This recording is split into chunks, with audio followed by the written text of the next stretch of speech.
KTN News. The report of the National Dialogue Committee, also known as NADOC, has finally been tabled at the National Assembly. But as the report was being tabled, the opposition outfit is already split down the middle, as NARC-Kenya leader Martha Karua dismissed the report. According to Karua, the report was a waste of time as issues affronted by Azimio were not delved into.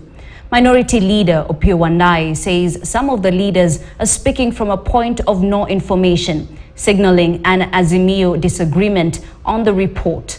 KTN's Daniel Kariuki has more. For instance, transformers. Thursday afternoon, the report launched 2 weeks ago by the Joint Committee on Dialogue was tabled in Parliament by Majority Leader Kimani Ichung'wah. A very voluminous document, and I would want to urge members to use a recess to go through this report, read, understand. The MPs are set for long recess and are expected to return to Parliament in February next year.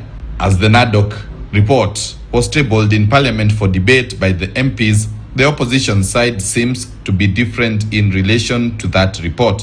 When you are ready, tell us. Addressing the media, NARC-Kenya leader Martha Karua has dismissed the report, saying it has not addressed key issues that forced Kenyans to demonstrate. But I had also indicated that we are together on all fours so long as we stick to the 3 deal breakers. So to Azimio, we had already agreed that 3 issues were deal breakers. That's the position NARC-Kenya still holds. Karua, who was Azimio leader Raila Odinga's running mate in the 2022 presidential elections, appeared to pour cold water on the report, claiming that it failed to highlight solutions to issues raised and that the report, having been tabled in Parliament by the majority side, is a clear indication that Kenya Kwanza was driving it. Rethink anew of strategies to fight back this uncaring regime that looks like it wants to finish Kenyans. A few hours later, and as soon as the report was tabled, the minority leader Opiyo Wandayi slammed Karua for what he said was failure to familiarize herself with the report. It is irresponsible for a leader of whatever shade to comment on a report as important as the NADOC report without having read it.